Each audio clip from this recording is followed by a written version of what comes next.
E aí, destiladores de ideias, bem-vindos a mais uma dose de sabedoria aqui no Biblioteca Destilada. Olha, hoje a gente vai fazer uma coisa diferente. A gente vai pegar uma máquina do tempo. Nosso destino? A antiga Babilônia. Simplesmente a cidade mais rica do mundo há 6.000 anos. E quem vai ser nosso guia é um livrinho de 1926, de George S. Clason, que começou como os panfletos para bancos, sabe? A ideia era ensinar finanças de um jeito simples, com historinhas. E o resultado? Cara, um manual que, mesmo sendo quase um vovô, continua assustadoramente atual. Então se prepara que a gente vai mergulhar de cabeça na história que começou tudo isso. E é aqui que a nossa história começa, com o Bansir. E o Bansir, ele não é um rei, ele não é um general, ele é gente como a gente. Um trabalhador, um artesão de primeira, o cara que fazia as melhores carroças da cidade. E mesmo assim, tá lá ele, jogado, olhando para o muro, totalmente desanimado. E o mais importante de tudo, liso. Completamente quebrado. E vamos combinar, né? A angústia do Bansir é a nossa angústia. É aquela sensação de ralar um mês inteiro, de dar o sangue no trampo, e aí o salário cai, você pisca e pá, sumiu. Você fica se perguntando, ué, mas cadê o dinheiro que estava aqui? A Babilônia pode ser de 6.000 anos atrás, mas o susto de ver a fatura do cartão chegando é um drama que, meu amigo, atravessa milênios. Exatamente aqui que a nossa aventura começa. No que a gente poderia chamar de mundo comum do nosso herói. Um mundo onde se trabalha muito, mas a carteira continua teimosamente vazia. E logo de cara, o livro já dá um soco no nosso estômago. Porque a história do Bansir simplesmente destrói aquele mito de que é só trabalhar duro que você fica rico. Ele era talentoso, ele era o melhor, ele era esforçado pra caramba, mas a conta não fechava. O suor dele estava enriquecendo todo mundo, menos ele mesmo. E o conflito aqui é pesado, sabe? Não é só a falta da grana. É o buraco gigantesco entre o sonho dele e a realidade. Bansir sonhava em ter segurança, em ter ouro na bolsa. A realidade era o armário vazio e aquela angústia de fim de mês. Essa frustração vira uma revolta. E ele desabafa com um amigo dele, o Cobb, o músico, que chega todo feliz para pedir um trocado e encontra o Bansir no meio de uma crise existencial financeira. Essa frase, nossa, ela resume tudo. Imagina só você morar na cidade mais rica do mundo, ver ouro para todo lado, palácios, luxo, e você ali comendo poeira. É que nem ficar com o nariz colado na vitrine da padaria, sentindo aquele cheirinho de pão quente, mas sem um tostão no bolso para comprar um. É de doer, né? E é aqui que a história vira. O Bansir e o Cobb poderiam ficar ali reclamando da vida e voltar para a labuta no dia seguinte. Mas não. Eles decidem que já deu. Chega de ser pobre. Chega de esperar que os deuses resolvam. Eles decidem ir atrás do conhecimento. E eles vão procurar a única pessoa que parece ter resolvido essa equação, o Arcade. Beleza, agora a gente entra na segunda parte da nossa exploração. Se o Bansir e o Cobb são os heróis, o Arcade é um mentor deles. É tipo o mestre Yoda das finanças da Babilônia. E o ponto mais importante sobre o Arquis é esse. Ele não nasceu em berço de ouro. Ele não herdou nada, não achou um tesouro. Ele era um de nós, um Zé Ninguém. Filho de um comerciante humilde, família grande, sem nenhuma perspectiva de vida diferente. E isso é fundamental, porque se ele conseguiu, saindo do zero absoluto, talvez o segredo dele também sirva pra gente. A jornada dele não foi um passe de mágica, foi uma escada. Ele começou como um simples escriba, copiando coisa em tábua de argila por uma mixaria.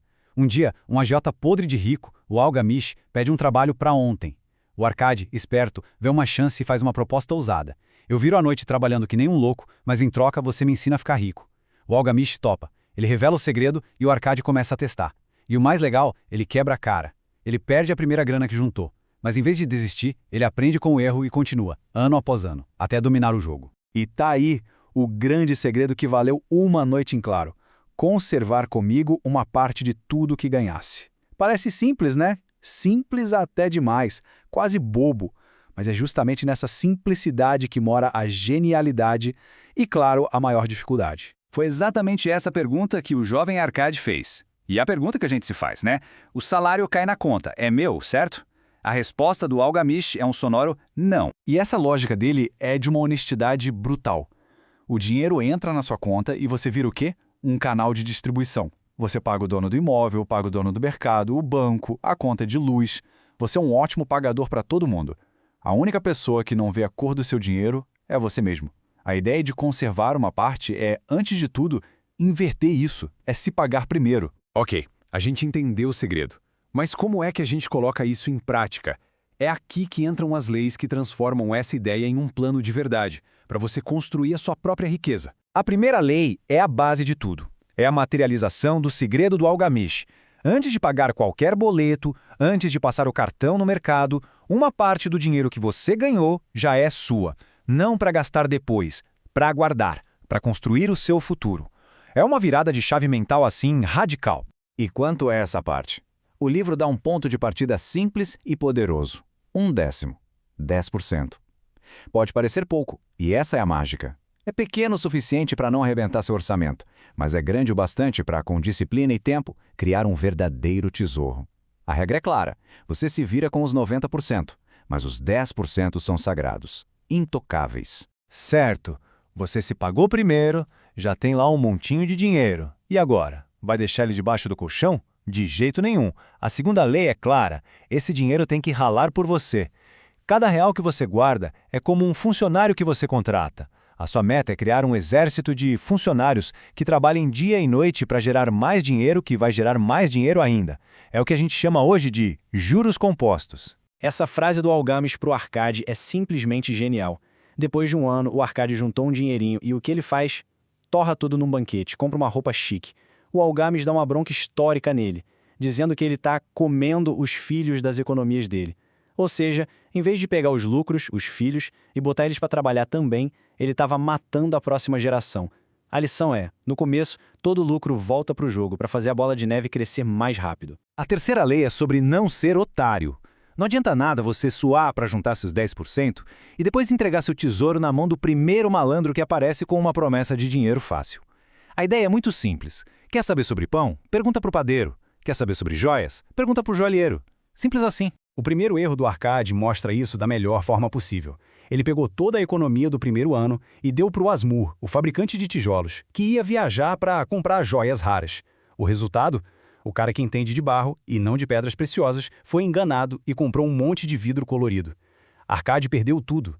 A lição é doída, mas é clara. Peça conselho para quem realmente entende do assunto. As 3 primeiras leis são sobre o que você tem que fazer. Essa última é sobre o que te impede de fazer. E o maior inimigo do seu sucesso, segundo os babilônios, não é a crise, não é o governo, não é o seu chefe. O maior inimigo mora aí dentro. É você mesmo. É a sua mania de deixar tudo para depois. O famoso mês que vem eu começo, prometo. E com isso, o livro muda completamente nosso conceito de sorte. Sorte não é um raio que cai na sua cabeça do nada. Sorte é o encontro da preparação com a oportunidade. A oportunidade aparece para todo mundo, mas ela não manda convite, ela não espera, ela prefere quem está pronto e age rápido.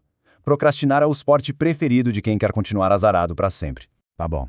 Os princípios são lindos. Pague-se primeiro, invista, peça conselhos, não enrole. Mas a gente está no século XXI, não na Babilônia. Será que esse manual de 6.000 anos sobrevive ao Pix, à inflação e aos gurus de finanças do Instagram? E aqui, a gente tem que ser sincero. Guardar 10% na poupança hoje é ver o dinheiro derreter.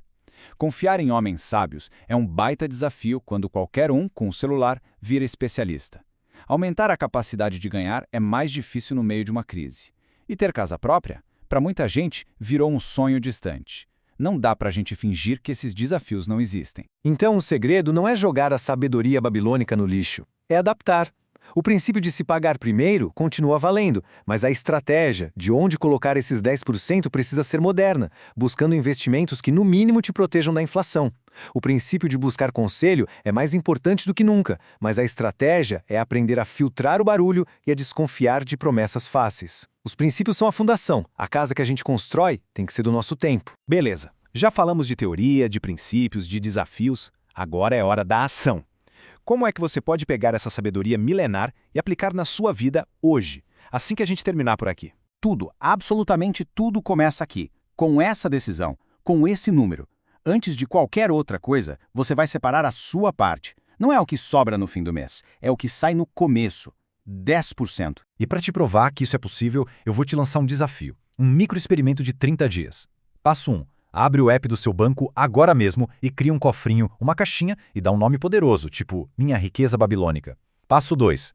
Pelos próximos 30 dias, cada centavo que entrar na sua conta, salário, freela, o Pix da sua avó, você transfere 10% imediatamente para lá. Passo 3. A regra de ouro. Não toque. Esse dinheiro é semente, não é para emergência, não é para o lanche. E o passo 4. No final do mês, você para e analisa o sentimento. O rombo no orçamento foi tão grande assim? Ou a motivação de ver o seu tesouro, que é 100% seu, começando a nascer, foi muito maior? E a gente termina com essa pergunta no ar. A resposta não está nesse livro e também não está aqui neste nosso papo. A única resposta que vale é a que você vai encontrar quando colocar esses princípios à prova. A Babilônia nos deixou um mapa, mas a jornada, meu amigo, essa é toda sua. Até a próxima, destiladores.